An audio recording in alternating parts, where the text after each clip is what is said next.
An unknown amount of time passed before Lou regained consciousness. He came back to reality slowly, taking in what his confused mind and throbbing head would allow. He was in a chair. His attempt to move, though, was stifled by something. His eyes were pulsing in painful rhythm with his rapidly accelerating heartbeat. The room was well lit, a harsh white that could come from no other source than industrial fluorescent tubes. He moved his head left to right, wincing at the stiffness that settled onto his neck. On both sides he saw rows of white sheets, the sort with the hard plastic base and backrests that could be linked together if desired. The floor was white tile. Looking ahead, he saw a podium with a microphone rising from it. Speakers were set up in the corners, and in the very center was a table covered in white cloth. As Lou continued to gather any information that might explain where he was and how he got here, he suddenly heard footsteps approaching quickly. They were very loud in the large space as they clicked on the hard tiles. "Hello?" Lou called out. In a blur, a large figure walked past him. A man. He wore a black shirt tucked into olive drab cargo pants. "Hello, where am I?" Lou asked again, feeling some degree of control returning to his voice and mind as the fog of his time unconscious continued to clear. The man ignored him and instead briskly walked over to a wooden door.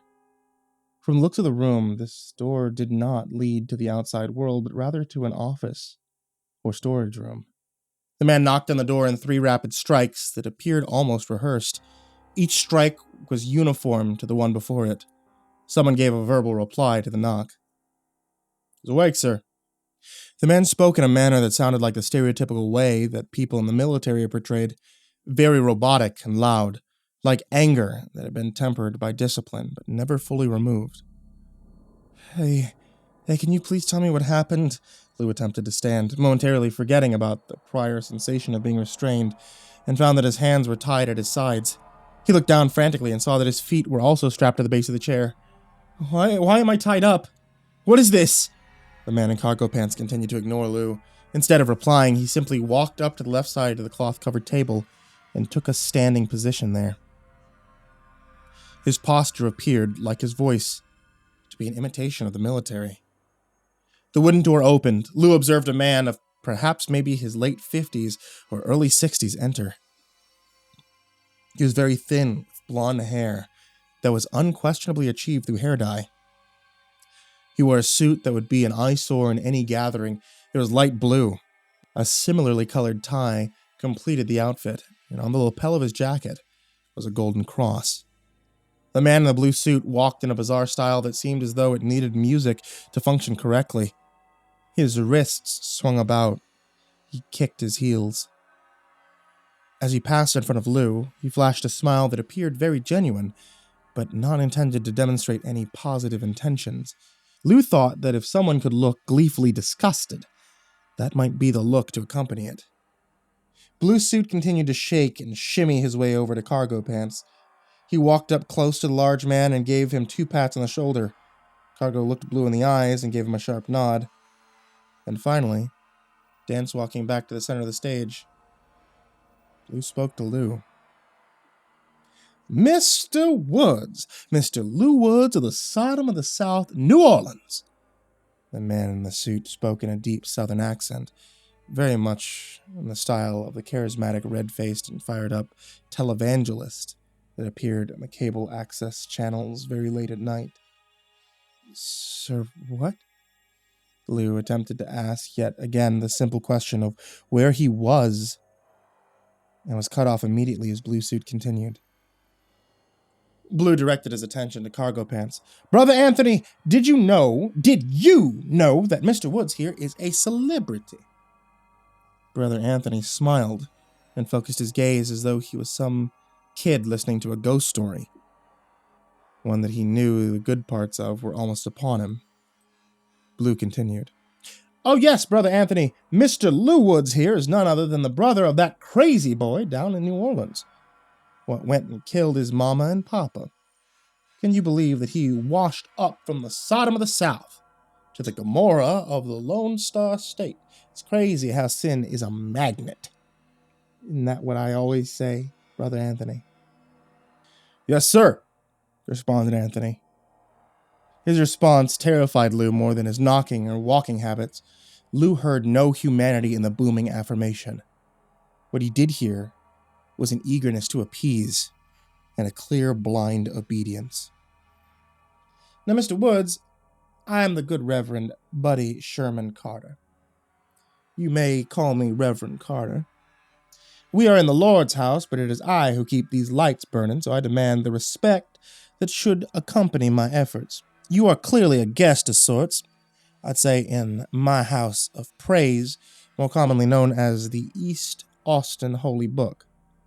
I do hate so much that I must include the Forsaken City in the name of my house of God, but it is very important that people know where to come to receive the only real truth that anyone out there, that anyone other than the Lamb of God above, is going to tell them on this sad, sick planet. Isn't that right, Brother Anthony? And are the only source besides God himself who's going to tell these poor, lost sinners the truth? Yes, sir.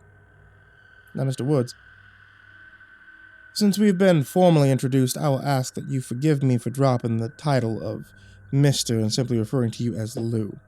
I don't care if you like it. This is my house. The only authority that can override mine here is God above. Lou, you think God going to come down and tell me how to untie you from that chair? Because if he do, I promise you, son, that I will obey his command to the letter. If God tells me to turn over the lease to this church to you, then I'll do so without question. For you. For Lou, I do not question the will of God. But you sure do, don't you, sinner? Sir, I... No sooner had Lou begun to speak, Brother Anthony was upon him. He gripped Lou's ears and began to twist them. The pain grew until he was terrified that the huge man would simply rip them off his head. Okay now, Brother Anthony, we need not cause more harm than necessary. Lou, I was quite fair and direct with you at the start of our conversation that you were to refer to me as Reverend, am I not? As the goon released pressure on his ears, Lou struggled to find the ability to speak. He didn't want to make this man ask him any questions twice. Yes, Reverend, you did. Okay, good. I was just checking because I thought that I might be losing my marbles. So, since you remember your instructions, a simple request, if I do say so, you must have called me sir in order to get a rise out of me, didn't you? Reverend, no, it was a mistake. Oh, so you're saying that I'm lying in the house of God. Yes, indeed. What a world the Lord has given us to suffer upon. Lou, while I am a man of God, I think you need to be well aware that I am also a man of action. And my actions are all taken from the Holy Scripture, so that means my actions are in line with God's will. Brother Anthony, can God lie? No, sir. Of course not. God does not lie. And I'm a reflection of the will, the word, and the sword of the Lord. So if I could not have lied, that means you're still trying to get a rise out of me. Maybe, Lou. Maybe you see an old man such as me, and you think if you get me worked up enough, I might just fall over and die. The Reverend leaned in very close to Lou and uttered a laugh that was rancid, a mixture of sinister intent and unbridled conviction. In a lower, almost conversation tone, he continued. Lou, now listen, little sinner. Many have tried to bring about my demise. You most clearly ain't the first. You for sure ain't the worst. You will not be the last. No way either. See, so long as I'm out there preaching the word, telling these sinners all the things they don't want to hear, telling these sodomites, these whores, these gamblers, fornicators, worshippers of all idols false, people always going to want to shut me up and turn off the truth. It ain't easy hearing the truth now, is it? Lou, hoping that silence was a safe alternative, found out quickly that there was no safe choice here. Once again, Anthony gripped his ears and resumed the blindingly painful twisting that was his obvious go-to form of corrective action. Answer the Reverend when he speaks to you. Reverend, I'm sorry for whatever I did. Please don't kill me. Carter nodded, and Lou's ears were released once again. Hear that, Brother Anthony? He's sorry for what he did, and has even found the humanity to ask forgiveness. The Lord's means are never wrong, are they? Why, he had to turn Lot's wife into a pillar of salt just to get his message across to her. I wonder until this day, as she took her last breaths, did she finally understand how honest our God is. And that is merciful. That time that he gave a sinner a choice to obey one rule and live. Other times the Lord has had to take greater steps. He flooded the earth out of his love for his people, Lou. Had to get rid of all the trash so that his flock, those that were on the ark, could live in a clean world. So that's how God works, Lou. He might ask you once, might ask you twice, maybe just gotta ask you thrice. Please love me. That's all he asks, Lou. When he gets ignored, he goes back to the drawing board, Lou, and that's what creators do. They go back, re-examine the blueprints, try to make a better plan. It's all any of that ever is. Our God don't punish for no reason. But Lou, you've put yourself in line for some judgment, I do believe, and I am the agent of God to carry out his most righteous commands. Reverend, please, can you tell me what I did to you? I don't understand any of this. In response to Lou's question, Carter began to execute some strange side-to-side sway. Every complete left to right would be accompanied by a clap of his hands. He wants to know, what did he do, Lord? He wants to know how he sinned. The Bible lays out such simple sets of rules to follow, no surprise in there. Yet every time we get one of these little sinners in this very chair, they can't even figure out when of the 10 simple little commandments they broke. I keep praying that one night we're going to get a smart one in here. A quick repent, and out the door they go. Brother Anthony, I am starting to believe that the All-Heavenly Father gets a kick out of testing this old man. That's fine, Lord. For I am your most humble servant and obedient child, and I cannot fail you, Lord, because everything I do for you. Lou felt tears begin to roll down his cheeks. He had no idea what to do or say that wouldn't result in pain or worse. The Reverend continued. Now, Lou, every time I ask you a question, you go all flip in the mouth, trying to kill me from the shock that a young little sinner is so far gone that even in God's house, he cannot control his forked tongue. So, to demonstrate mercy, I'll ask that you simply listen. That perhaps if you still yourself, Brother Anthony will not keep finding needs to correct you. You're here because last night, you and that little whore caused quite the problem for my flock.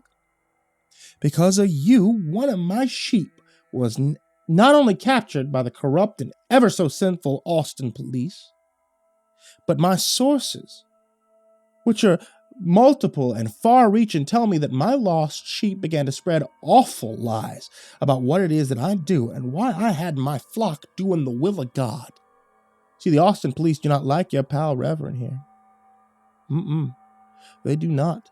They do not like that I bring the truth to them, and I grant no refuge from it. But, Lou, I am wrapped in the protection of our Almighty God, and each time those agents of Satan think that they have me dead to rights, God sends his judgment to remind them that their laws mean nothing in the face of the Lord.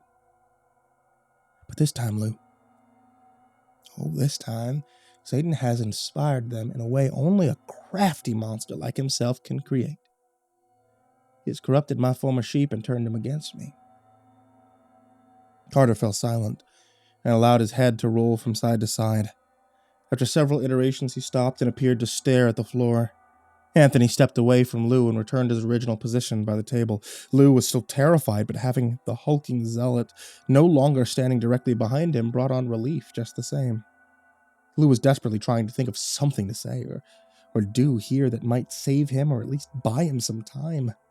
As he struggled to find some solution that didn't seem terrible or too obvious, Carter slowly began to lift his head back. Across his face was the sort of frozen grin one would expect to see on the corpse of someone who died very happy about something. His eyes looked vacant, reinforcing the comparison to a corpse.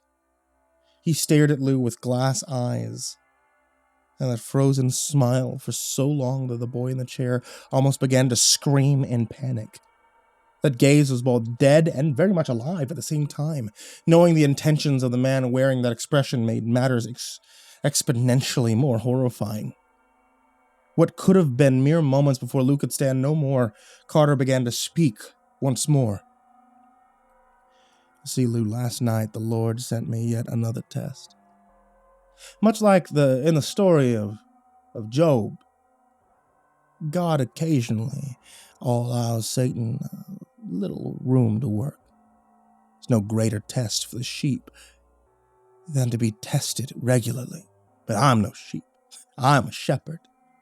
The Lord may not feel the need to test me all the time, for my name is written in the book of life, and my seat in heaven is reserved. But, Lou, when the Lord flexes his almighty wisdom towards me and feels that a bit of a refresher course is in order, he does not spare me the challenge. My flock was not going to hurt you, or that whore witch last night. They were there to remind the witch's father that his time in Austin was over. I had tried to explain to Casper Alexander time and time again that his store was a den of sin. I tried to use the soothing voice of reason and allow the man to gracefully exit. He would not listen, though. No, he wouldn't. However, the little stunt he pulled, with dead bodies and blood all over the streets, where children walk and play, well, that was his downfall. It takes a great deal of sinning to get those fiends of Gomorrah that reside in Austin to do the Lord's work, but you know what they say about giving a man enough rope. Anyway, the Lord strikes like a tactician when he needs to, and we knew that Casper might just open up another one of those smut shops. So we wanted to reinforce the notion to him that it wasn't just his shop the Lord exiled. It was his entire perverted clan. But something went wrong, Lou. Something went wrong last night, and now one of my former faithful is sitting in a jail cell, giving them heretics the lies they will need to prevent me from serving the Lord. In the corner of his eye, Lou saw Anthony reach into his pocket. In that second, Lou was almost certain that he was reaching for some sort of weapon to execute him. However, it turned out to be a cell phone. Anthony looked a bit concerned, though. The look appeared and vanished in less than a second. He raised his hand to chest level to get Carter's attention. Sir, it's Brother Philip. He wishes to report something to me. May I please be excused to the back so I can speak with him without disturbing your sermon? Are his ropes and binds sufficient? I don't want to have to be put in a position where I must enforce a penance on you as I had to Brother Dennis. Lou had no idea what a penance might be, but a look of real fear and concern suddenly took over the formerly stoic face of Anthony. He briskly walked behind Lou's chair and double-checked his knots. Once he was satisfied, he spoke a low, hushed litany of threats into Lou's ear. Be aware, Woods. I am only stepping into a neighboring room. If you try anything at all, if you so much as sneeze, I will be out here and I will bring some very real pain with me. Do you understand? Yes, sir. Anthony stepped into the back room, and the Reverend resumed his sermon. Now I'm just up to my eyeballs in trying to serve the Lord and dealing with these sinners, and the one time, Lou, the one time I try to simply practice my mercy of the Lord instead of the vengeance, well, then you go and spoil it. You and that little whore of yours. Don't call her that. The words slipped out so quickly that Lou was almost startled at his own reply. He knew this would enrage the man, and understood that nothing good could come from it. However, in a moment so brief that he wasn't even aware of it, he became utterly tired of hearing this moron speak.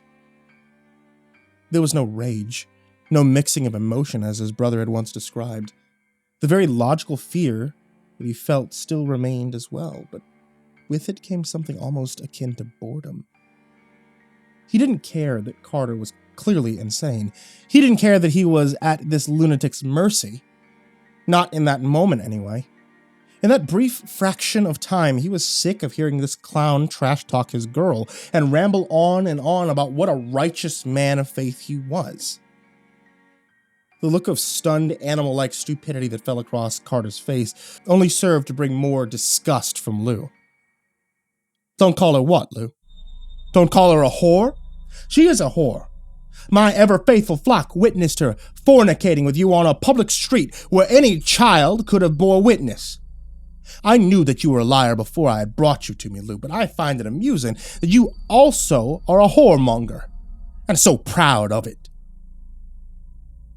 Lou hoped that his first outburst of defiance would be his last. However, as the Reverend continued to speak, Lou found that he simply couldn't remain silent any longer. You mean when we kissed? Like, listen, man, when people who don't go around kidnapping people in the name of their god meet people they like, kissing is usually a pretty normal course of action. I guess you're too busy serving up the Kool-Aid here to keep up with trends, though. When Lou observed Carter's response to his remarks, he believed for a second he might have actually really killed the man, as he'd suggested before, by causing him to keel over from sensory overload. He watched as Carter's face turned a deep red. His mouth was pressed tightly closed, causing him to take on a physical quality that Lou could only describe as, well, Muppet-like. This did Lou no favors as he began to first grin and finally laugh at the thought. Carter balled his fists and placed them at his sides, his arms shaking slightly. His posture was almost like that of a Looney Tunes villain when they get constantly outsmarted and finally throw their hat on the ground and start stomping on it. Carter looked sharply towards the wooden door, clearly wanting Anthony to return so that Lou could be punished or, at this point, possibly murdered. Lou had no desire to hear Carter speak anymore, so he continued on with his verbal disobedience. For a man who claims to know all about me when you pulled me in here tonight, you sure as hell don't seem to understand what I've been through. See, I've spent the last year absolutely hating myself for things I didn't even cause. My chief complaint was that I simply never spoke up, and that's true. When a crooked cop named Williamson stood on the living room of my parents' house and told lie after lie to protect a rich kid and his asshole friends, I didn't say much. I could have done more. I could have called up the Mandeville Police Department. I could have reported Williamson. I chose to just stay quiet and accept things as they are.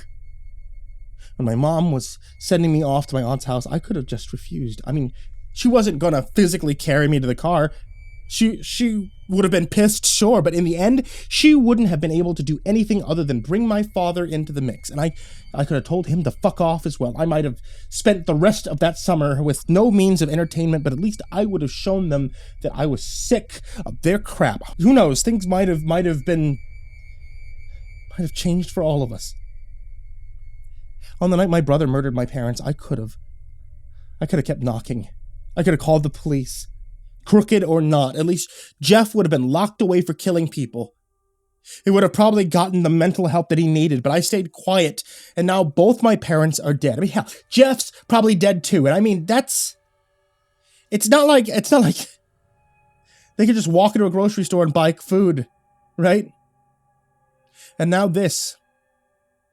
Looks like I'm going to rejoin them sooner than later. And I mean, you seemed like you were probably going to kill me, even if I sat here and kissed your ass with all your titles and pretentious bullshit. And after this little turn of events, I place my odds of walking out of here alive pretty fucking low. So you know what?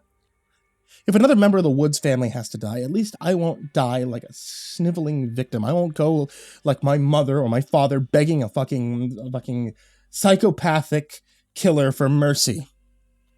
Mercy that isn't there. So stop looking around for your fucking ass slave in the other room and just do it. Smite me. Smite me, you asshole. Carter continued his transformation that was as baffling as it was hilarious. His previous sealed mouth was now rapidly trembling, opening and closing so quickly that Lou thought his jaw might unhinge. His hands were no longer balled into fists at his side. Instead, they were passing back and forth in front of his thighs, like he was trying to do the Charleston, but had the leg part wrong. As for his legs, it seemed as though he was almost trying to march in place, but was pretending like he was standing in invisible mud. Lou tried to remind himself that this could just be more show, but he didn't think that was a shred of truth. This man was breaking down. Lou found it hard to believe that he could be the first person confronted by Reverend Carter to stand up to him. Someone else would have had to at least once. Maybe Carter gagged most of his other victims. Maybe he never let one of these sermons go on long enough to get this moment. Or maybe Lou's defiance was simply the last straw. After all, one of his own members had flipped out on him rather quickly, and Carter probably knew that prison was on the horizon. With that bit of inspiration, Lou went on. Listen, Reverend. Maybe we could just work something out. Okay, if what you told me is true, that your little pal from last night is giving you over to the cops, you have to know what's next, right? And believe me, if you think New Orleans and Austin are living the Sodom lifestyle, just wait until you get to prison. You call me Reverend in my house. Carter spoke through layers of rage, his mouth still twitching, his body still performing strange dances to no music. No, I don't revere you, so that would be a lie. And we know that you're not a big fan of that. I also think that you're stretching by calling this a house or a church or, well, anything. Just from looking around the insides of this place, the shape of the room and such, I bet we're in a strip mall, am I right? But you couldn't afford a real church. Nope, you no steeple, pews for you. You have to find a failing mini mall with cheap spaces and buy some flimsy chairs. And oh wait, that's that altar. I'll make you a bet right now, Carter. If you remove that white cloth and something besides a cheap card table is underneath it, I will pledge my loyalty to your flock this second. How about it, Rev? Win another soul over for God and shut an annoying teenager up in one move. It's a good deal. Carter began to walk towards the back room, clearly done with waiting for Anthony to finish his phone call. Lou looked around quickly and perhaps in an actual moment of divine intervention, found what he felt he might just need. It was right on the wall. Large as life, simply begging for attention. It was quite faded. Clear effort had been made to remove it, but there it remained. On the wall, above the altar, was the Payless Shoes logo. Lou could even see the slogan still written beneath the orange logo. Reverend, please wait a moment. I know I'm well past the point of no return, and I know that in my life I have sinned. I've also never been shown the true word of God. My parents didn't like going to church, at least very often, you know? Maybe that's why God sent my brother to kill him. Might have been God's way of putting me back on the right track, by testing me and taking my family from me, like Job, right? Carter stopped and slowly began to walk towards Lou. But this time, everything was different. His first entry had been full and flash and show. His stupid strut, the freaky smile, all just part of the good Rev's bag of tricks. This time, though, Carter was approaching with an undeniable caution. Even though Lou was a kid tied to a chair in a building, with a big oaf just one room away and no one around to hear him call for help, it appeared that Buddy Carter was not just cautious, but maybe even afraid of his hostage. Still, with trembling lips and no trace of the original steel conviction in his tone, Carter spoke. You better not be prepared to disrespect the Bible in my presence, boy. Lou smiled. Of course not, Reverend. You see, I'm a changed kid. I think God has sent you to steer me right. While I was blaspheming there a moment ago, allowing the devil to just puppet my words, I looked towards your altar. As I did, I think God gave me a sign. I believe that he wants me to seek guidance from you, Reverend, on a question most important. Carter's eyes were now twitching, as well as his mouth. With his hands shaking and knees starting to bend a bit and his feet now rotating back and forth like little windshield wipers, Lou could easily imagine the man as a cartoon yet again. He remembered on all the old cartoons that when a character would run off a cliff, they'd never fall until they looked down. That was where he imagined Carter was at this point. With a voice filled with quivering doubt, Carter said, "Ask your question, boy." "Reverend, does it feel good to pay less?" What followed would never cease to amaze Lou. Carter began to laugh. What shocked the young man tied to the chair was not so much the laughter, as he'd already decided that Carter was clearly insane, but rather the genuine joy heard within it. This was not evil laughter or the giggling of a lunatic. It was instead friendly and warm. Lou was quite confused. Brother Anthony stepped into the room. "Sir, the police are apparently on their way here. Seems that young woman and her family alerted them after Lou was abducted from their home. I estimate 15 minutes before they arrive." "That is fine, brother. Lou, let us make a deal, shall we?" "What? What? Make a deal? With you? After what you've just put me and Viviana through? Fuck you!" Carter snickered. "Yeah, fuck us all, right?" "That is the nature of the world today. One fucks another who fucks the next.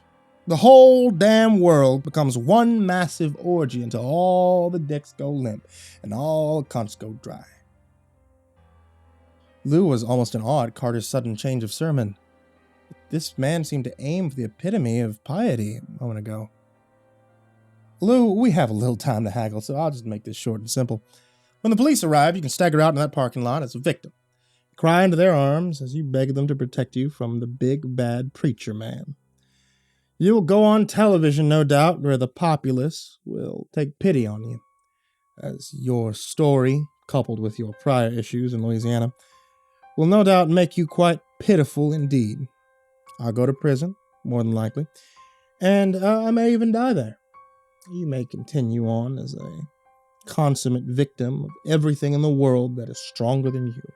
You receive sympathy from them. You're rather pathetic and a defenseless victim." "Wow, Reverend, you really know how to..." Lou began, but Carter cut him off. "No time for any more banter, Lou. Here's your other option. When the police arrive, you remain right here, as though you and I had been simply conversing as new friends. You'll explain to the police that you encountered me at your friend's home, and I'll tell them that I went there to stop those members of my flock that had broken in and sent her those videos, and I'll invite you back to my church. We spoke for a long time on many issues. I counseled you about your problems back in Mandeville, and you forgave me for allowing my congregation to grow too zealous and slip from my control. We'll appear on television a couple of times where you will tell the world how good of friends you and I have become." Lou began to laugh in spite of his current circumstances. "Oh, why would I do that, you crazy old bastard?" Carter did not appear upset at the insult. "Because, Lou, if you do that, I will pay you $1 million. So say that it is a donation to your betterment while recovering from your struggles. I'll also ensure that your book is published." "How do you know," Lou began, never having recalled mentioning this to Carter. "How and why no longer matter, Lou. In addition, I'll use my legal connections to grant you emancipation from your aunt and uncle. You'll be a very wealthy, legal adult with a published book under your belt. And as far as your little friend, Miss Alexander, though my church may have hindered her father's work a bit, just imagine what you can do for that family with the financial advantage I'm offering you. This is your chance to finally be a victim no longer. After all, did Randy's family offer you support? Did Williamson's? Has your own brother come back to assist you? I may be yet another ghoul in your life, but Lou, how many other ghouls have offered to repair you and set you up for greatness?" Sir, police have arrived. They're currently exiting their vehicles and approaching the door of the church. Please advise, Brother Anthony stated with a hint of urgency. Carter walked over to Lou and began to release the straps holding him to his chair. Well, Mr. Woods, time to decide has arrived. Will you be a victim yet again, or are you ready to conquer your life and live the way you desire, instead of the way the predators of this sick world demand? Lou felt speechless. He heard the doors of the church open behind him, heard men moving forward, demanding Carter step back. Lou took a deep breath and finally spoke. A week later, photographs of Lou Woods and Reverend Buddy Carter were plastered on newspapers all over Austin. In those pictures, Lou and Carter were shaking hands and smiling. 2 weeks later, and Lou was appearing with Carter on several local and a few statewide cable programs. Some of those shows were religious. Some were just the news. But the message was always the same. Lou owed Carter a debt of gratitude for helping him down from the ledge of anxiety and depression caused by his brother's infamous crimes. Carter owed Lou for shining a light on just how far his minions were willing to go. After several months of back and forth with the courts, Carter was found to be not guilty for involvement with his group's illegal activities. In exchange for all this, Lou received wealth that he never believed he'd come close to in his life. His book was written and began to sweep the nation. What was originally meant to be a simple telling of his life with Jeff leading to the murders transformed as more information became public concerning the cover-ups with Maxwell Hayden and other Mandeville city officials. Lou soon found himself a court-ordered legal adult, and with his book sales soaring and his finances vast, he moved away from Texas and found himself in New York. He tried several times to reconnect with Viviana. He wanted to offer her money. He wanted to have her move to New York with him. However, after he'd agreed to flip his testimony to support Carter, she would have nothing to do with him ever again. He received only one reply to his many attempts to contact her. Email from Viviana Alexander to Lou Woods. Lou, you're the worst kind of human. A coward who would throw his friends away to line his pockets. I thought there was so much more to you. I'm grateful that you exposed yourself early, though. At least I didn't waste any real time on you. I will never be able to recover the very real emotions I wasted on you, though. But I can live with that so long as I never see you again. Do not contact me anymore. I have blocked you on all media except for this email, which I will delete once I send this to you. V. Alexander. Lou remembered wanting to cry that day. Afterwards, though, as the months rolled on and his fame grew, he found that he cared less and less about her opinion. He didn't credit her in his book, and eventually couldn't understand why he ever felt sorry for her at all. She could have come along with him on this journey, but perhaps he wasn't her type after all. She seemed into victims, and that wasn't him at all. Lou, are you listening to those old tapes again? Jessica asked, walking into the apartment with grocery bags hanging from her arms. Lou looked up and was shocked at how much time had passed. Yeah, just admiring your work, I guess. Good boy. I'm glad to hear that you approve, because while I was out, I had the most brilliant idea. Uh-oh. Should I increase my insurance coverage? No, smartass. Just listen. I was thinking since our little friend Jane wanted to piggyback off your time in the sun, perhaps we should return the favor. Jess, what exactly do you have in mind? Well, I was just thinking that maybe it's time we take this little podcast on the road. Hear me out. What if we go over to New Orleans, Mandeville to be specific? We can do some filming, just visit some of your old haunts and maybe, just maybe, visit Jane in person. I don't know, Jessica. I haven't been back there since the incident itself. Then it's high time for a reunion show, if you ask me. And We do it our own way. No producers, no executives, just the two of us. I mean, come on, Lou, can you imagine what folks will think if you and Jane Arkansas are in the same room together? Have a little bit of time to think it over? Sure. I figure by the time I pack our bags and get our flight set up, well, that should give you at least a day to think. Hell, you can think about it on the plane ride down there. You could think about it as we're renting a car. I mean, thinking is free, right, Lou? Lou smiled a bit. So, what you're really saying is that I have no choice in the matter. Lou, don't be silly. You can always choose our hotel, she replied with an impish grin. Lou returned to his living room window and gazed out into the street. He knew that she'd eventually wear him down on this, and fighting it was really pointless. Plus, he wasn't really opposed to the idea of touring his old stomping grounds. Fine, Jessica. We can go. But how in the hell are we going to set up a sit-down with Jane? Oh, Lou. You leave it to me. All you have to do is show up, be the sweet little broken-down victim of circumstance the world loves so much, and now please put my tapes back the way you found them and come help me pack some clothes. Lou did as he was told. And 2 days later, he and Jessica Lum were boarding a plane destined for New Orleans. A plan in the works to put him and Jane in the same room together to share their experiences. Lou was very nervous about the upcoming days. Jessica, though, had a far more sterile view. To her, this was just another stage of a much larger plan coming together. A plan that even Lou was not aware of.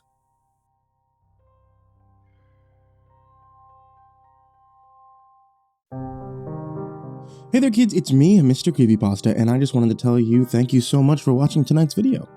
Or listening to tonight's podcast on the podcast, if you're listening to that there at Spotify or Apple Podcasts or Google Podcasts or wherever you can happen to listen to podcasts. I also want to tell you guys, if you look in the description, there's a lot of really cool things that you can always see down there, including links over to 2 Creepypasta books that I curated that are available now on Amazon. Check those out. The Creepypasta Collection Volume 1 and Volume 2. Great for people that like horror, or creepypastas, or people who listen to this podcast. And of course, I wanted to give a big thank you to everyone who checks out patreon.com/MrCreepyPasta and supports the show, keeps the light on, gives me treats for my now 2 cats, both Hylas and Hercules. Both of them are a handful. And especially a big thank you to Saha, Jordan Alexander Sanchez, Mazikeen, Ken Lando Higuchi, Chompski, Nico kaeo, Tristain Pelton, Stephen VanHuss, Chance Burnett, Diana Kraus, G. Weevil 3, TheRedOakShieldVirus, Hades' Nephew, Carter Barenfanger, Dr. Strawberry, Jordan Wayne Deckard, Bradney Leipe, The Government Monitoring System, Ann Charron, rumblefox, AcidSystem, Mike Bullock, Raphael Rodriguez, Dan Sweet, Mad Marstomp, Prozac and Pancake Appreciation Society, Sean Mills, Brian Arce, Cryptic Nightmares, Shadow Morningstar, Somber Puppet, Brianna Wright, Someone You Love, Said the King 56, Bad Honey, S-Man, Kiri the Sloth, Patrick Schoolmeister, Thomas Burgett, Barbara Maceo, Bobby Carmen, Liam Newman, The Homeless Bird 93, Sky Harbor, Caleb Dougal, Last Blade Song, Eliminator 86, The Ginger Bros, Aaron Stormcrow, and Corey X Kenshin. A big thank you to all of you guys and everybody down there in the description. I really can't thank you guys enough for supporting the show. Thank you, thank you, thank you. And everybody who listens, sweet dreams.